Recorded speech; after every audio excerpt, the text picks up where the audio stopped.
I want you to do something a little radical right now, like wherever you are listening to this. Yeah, just take a second. Exactly. I want you to literally unclench your jaw. Just let it go. Drop your shoulders. Most of us don't even realize we're tensing up, you know? Right. And look, I don't care if you just finished, a grueling 12-hour shift on the hospital ward, or if you just stepped off a loud, dusty job site. Or even if you're just mentally exhausted from staring at screens all day long. Leave it at the door. It's over. You are officially entering quiet mode. So just take a deep breath. That's the baseline we need for this. It really is. And now I want you to look at the phone sitting next to you, or maybe the smartwatch on your wrist. Every single time that screen lights up, every time it buzzes, it steals exactly 23 minutes of your life. Welcome to the deep dive. It really is a staggering number to confront when you put it like that. 23 minutes Yeah. from one buzz. Yeah, because we tend to measure interruptions in like the seconds it takes to glance at a screen, right? Whoa! We completely ignore the massive cognitive debt we incur the moment we look away from our deep work. And that cognitive debt, that is exactly the central target of our mission today. Okay, let's unpack this. We are exploring The Sovereign Architect's Guide by Chillstar 08. Specifically, episode 6, which is titled Deep Work Dynamo, How to Finish Your Week in 4 Hours. Right. And if you remember in our last deep dive, we talked about installing drawing those boundaries and reclaiming your personal space. But clearing the space is just step one. It actually reveals a much deeper, much more intimidating problem. Yeah, the void. What are we actually supposed to be building in that silence we just fought for? Because if we don't have a blueprint, the noise of the world is just going to rush right back in to fill it. Oh, for sure. We have this natural horror of a vacuum. The second our schedule opens up even slightly, our instinct is to pack it with activity. We just have to be doing something constantly. Exactly. We are culturally conditioned to equate motion with progress. Yeah. But Chillstar 08 introduces a really brilliant distinction here. She talks about the trap of idling. I love this concept so much. Think about a car engine, right? Mm-hmm. The engine is running, the pistons are firing, it's burning through all this expensive fuel, making a ton of noise and vibration. But the car is in park. Yes, it isn't going anywhere, and that is what most of our daily quote-unquote busyness looks like. We feel incredibly productive because we are in constant motion. Right. You check a text message while you're sitting at a stoplight. Or you answer a quick email while walking from your car to the front door. You stare at a spreadsheet on your laptop while, your family dinner is sitting right in front of you, literally getting cold. And that right there is the illusion of productivity. You end your day feeling physically and mentally depleted because you were constantly doing something. So you didn't actually do anything that matters. Exactly. If you step back and evaluate your legacy, the deep, meaningful work, the art, the business strategy, the relationships. Right, the relationships that actually move your life forward. None of it progressed. You spent 8 hours idling. You were everywhere, which means you were truly nowhere. Man, that hits hard. And this brings us back to that terrifying 23-minute statistic from the research she cites.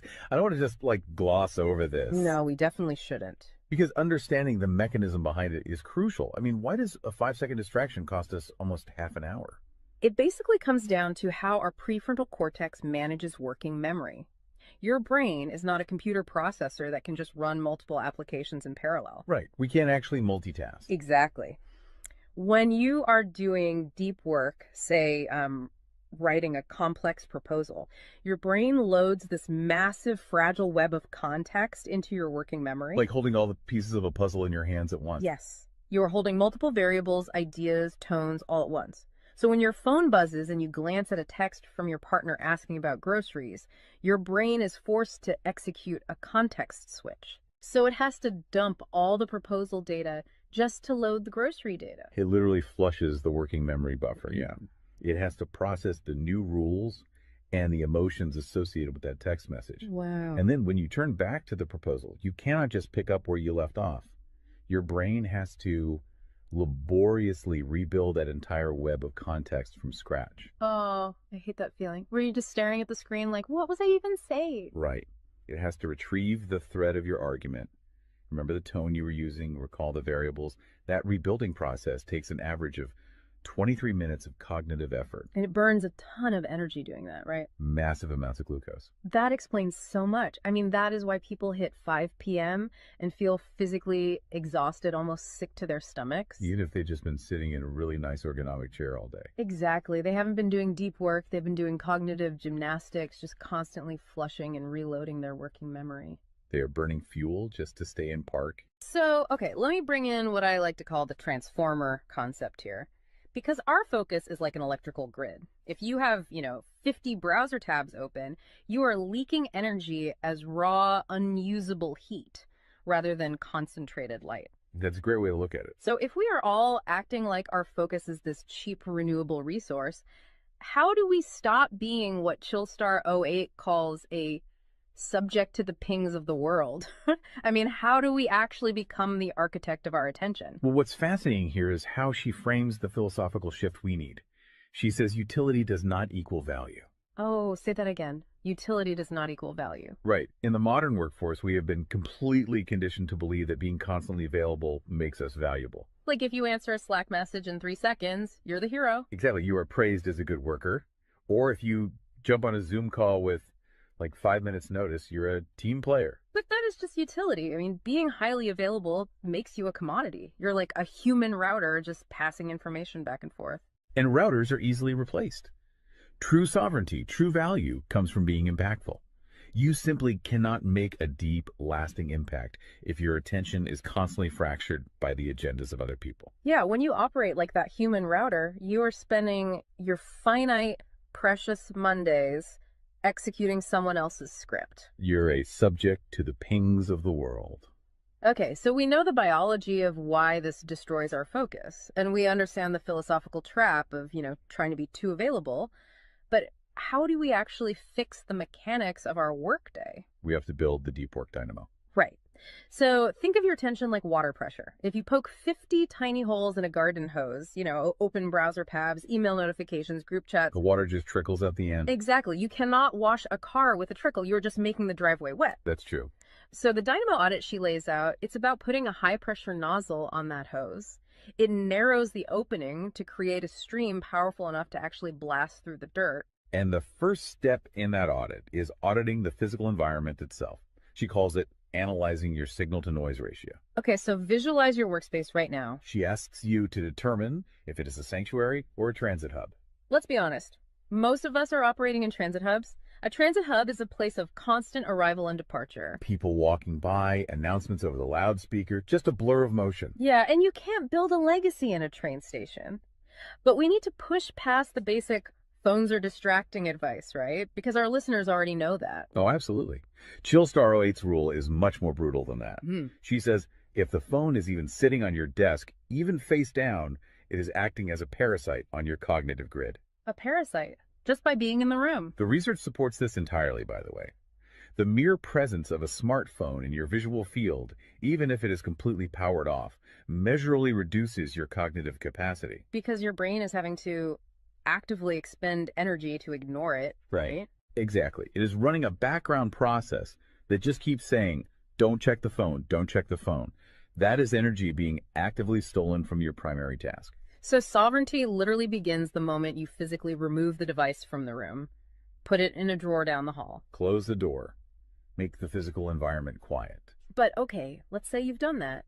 That doesn't stop your own brain from creating internal noise, right? Like trying to juggle 5 projects at once. How do we fix the internal wiring? That brings us to the second pillar of the audit, which is the batch wiring rule. This directly addresses the danger of switching fatigue, which we touched on with that 23-minute penalty. Right, the cognitive glucose burn. Yeah. When we attempt to multitask, like writing a creative brief, then pausing to check inventory levels, then answering 3 customer service emails. And then trying to go back to the brief. Right. We are grinding our mental gears to dust. We are switching between entirely different cognitive states. Because creative writing uses a completely different part of the brain than calculating inventory, obviously. They require entirely different operating frequencies. So the batch wiring rule dictates that you must group similar tasks together based on their cognitive load. Okay. And you do not switch the current until that specific type of work is completely done.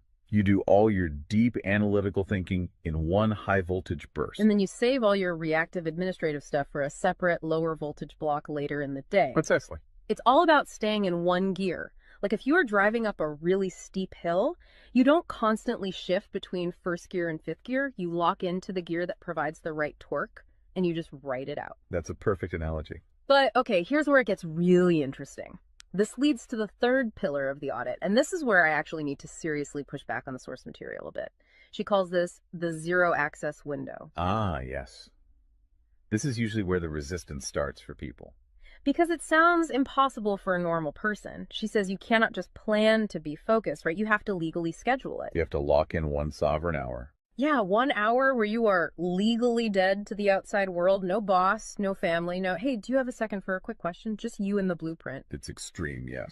But let's do a reality check here. I mean, I see how that works for a solo digital entrepreneur or a freelance writer, but what about someone whose literal job description is to be available? Right, like an IT support specialist. Or a floor manager, or a nurse on a ward, or even, a parent at home with a toddler. How do they justify just vanishing? It feels like this advice only applies to a very specific, privileged type of worker. That is the most common and, frankly, the most valid hurdle to this entire system. But we really have to look at how the principle scales, and we have to look at the internal psychology of the worker. Okay, walk me through that. First, let's address the context of Chillstar '08's own life. She is not some solitary monk living on a mountain. She is a wife, a mother, and a grandmother. Oh, wow. Okay. Yeah, and she runs a luxury travel agency and a digital marketing business. Her entire professional and personal life is built around communication and client management. She probably receives hundreds of legitimate demands on her attention every single day. So she is really in the thick of it. She isn't just speaking from some ivory tower. Far from it. She implements the zero access window because of those demands, not in spite of them.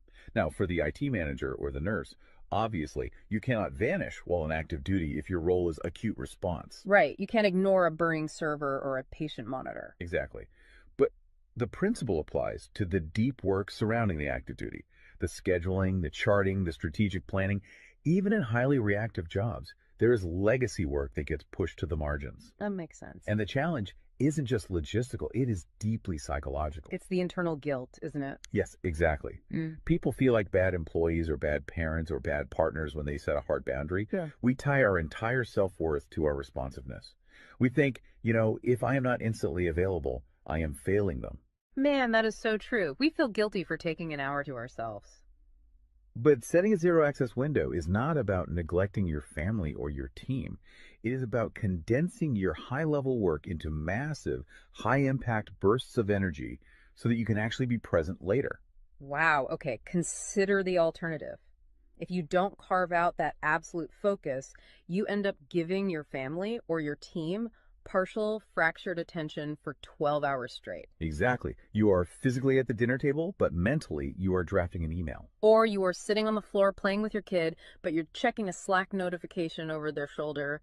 You are trading constant low quality availability for scheduled high quality presence. It is entirely about communicating boundaries to protect the quality of the time you do give people.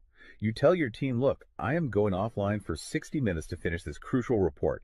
If the servers literally catch fire, call this specific emergency number. Otherwise, I will address all questions at 11:00 a.m. Right. You aren't vanishing to hide. You are vanishing to get the work done efficiently so you can actually live your life. Which brings us to the ultimate why behind this entire system. Because once you fight through that guilt, once you build this 4-hour fortress, you have to know what it is all for. It's not just about becoming a hyper-efficient robot. No, because if you use these tools just to do more of your boss's busy work or to take on 3 more stressful projects, you have entirely missed the point.